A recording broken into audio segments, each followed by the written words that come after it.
All right, this right here is crazy. It's definitely crazy. We got to get into this. So this is an article that is basically giving us the rundown on why the owners are kind of refusing to sign off on some of the things that the WNBA players want.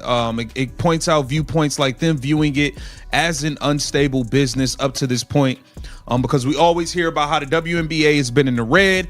Obviously, boom, deadline, no deal done, deadline. What are we gonna do? Like, this is giving you the owner. The WNBA Commissioner's decision to flat out reject the new CBA didn't just stall negotiations. It detonated a firestorm across the league. This wasn't a strategic pause or a clever bargaining move. It was a blatant refusal to deliver fairness, a bold challenge that instantly galvanized stars like Caitlin Clark, who refused to let owners hide behind flimsy, self-serving excuses. In that moment, the real battle lines became unmistakably clear. Players' message thundered through the league. This injustice would not be tolerated. Basically detailing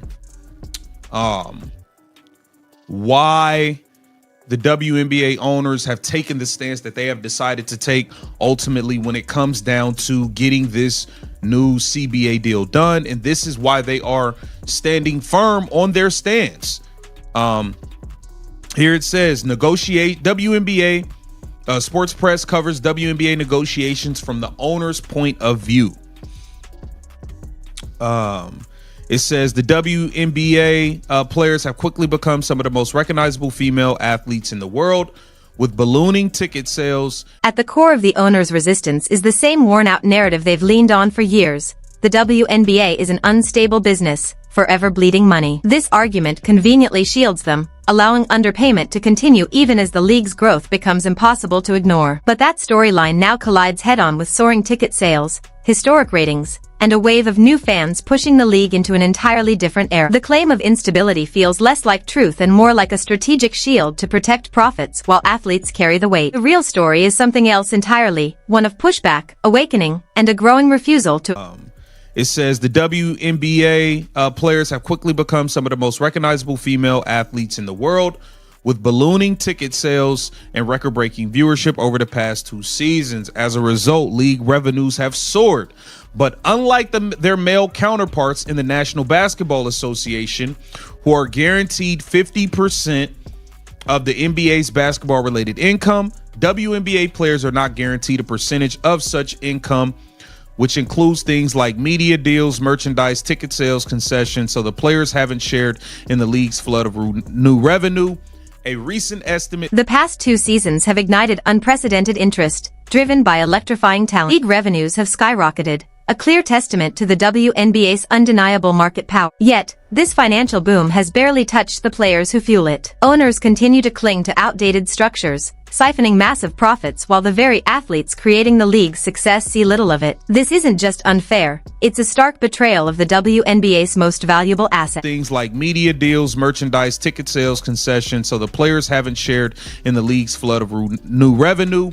A recent estimate put the women's 2025 pay at about 7% of revenue.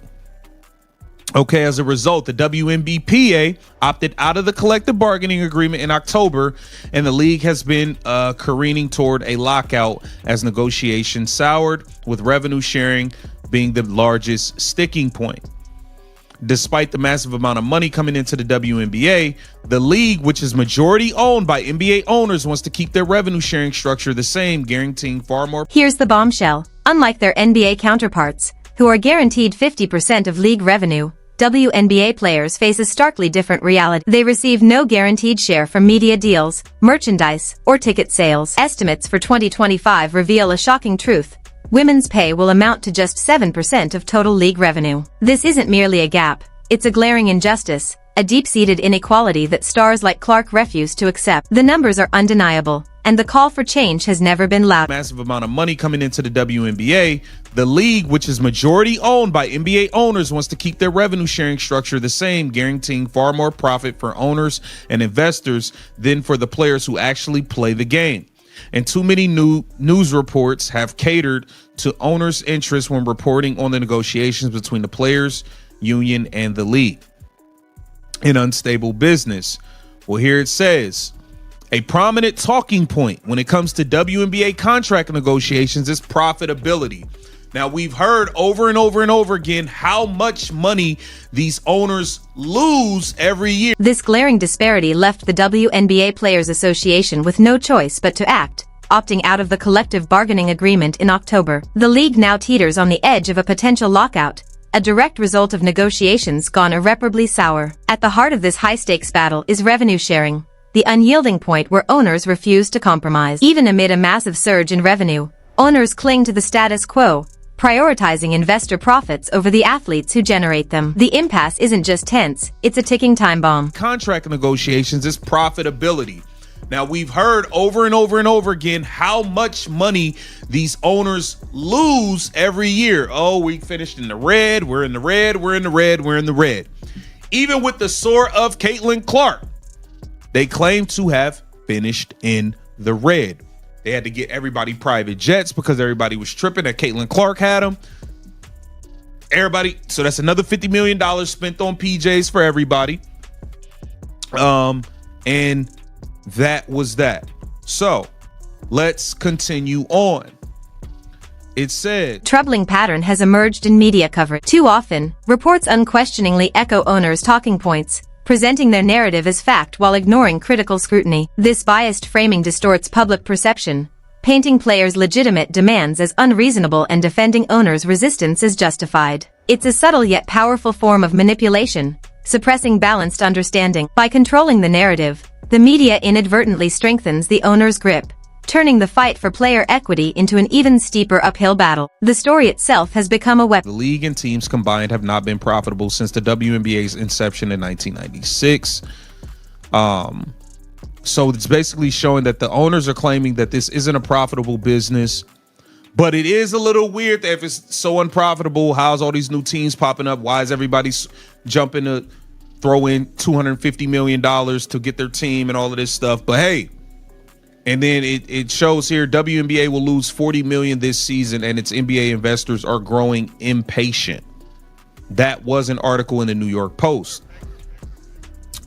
And it says, when numbers regarding the unstable business narrative has been relentlessly pushed by major media outlets, often without a shred of verifiable financial evidence. NBC Sports claimed the WNBA has a long history of operating at a loss. Bleacher Report echoed that the league isn't yet profitable, and Sports Illustrated offered similar unsubstantiated assertions. Each of these pronouncements shares the same fatal flaw: no credible source, no data, just dramatic claims presented as fact. It's a chorus of baseless statements, collectively painting a misleading picture of the league's reality. 5% of the viewership tanked when Caitlin Clark was injured.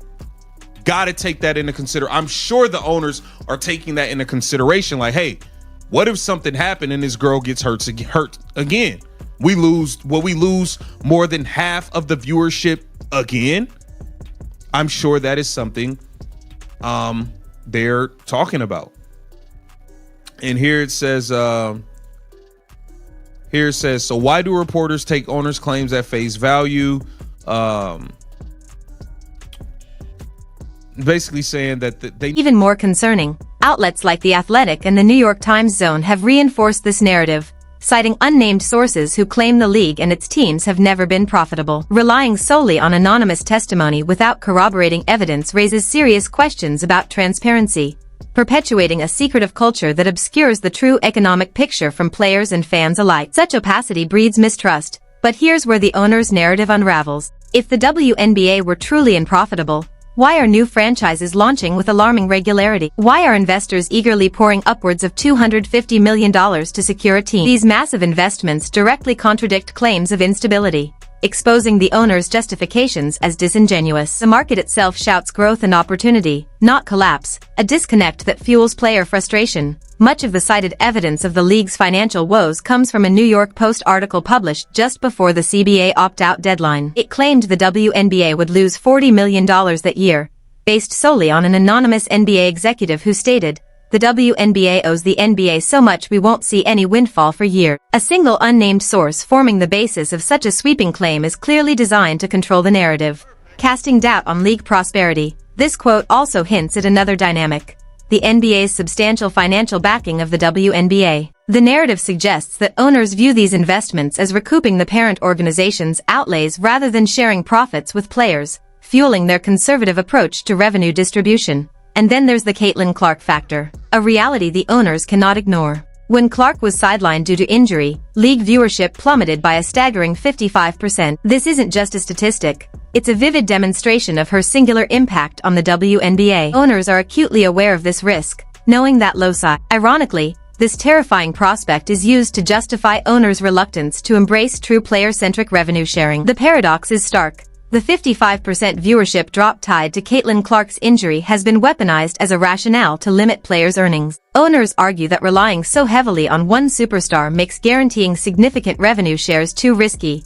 fearing future financial downturns if key players are unavailable. It's a cynical calculation, turning player well-being into a reason to restrict compensation rather than an incentive to broaden investment in talent. This logic fuels the players' collective outrage, adding insult to injury.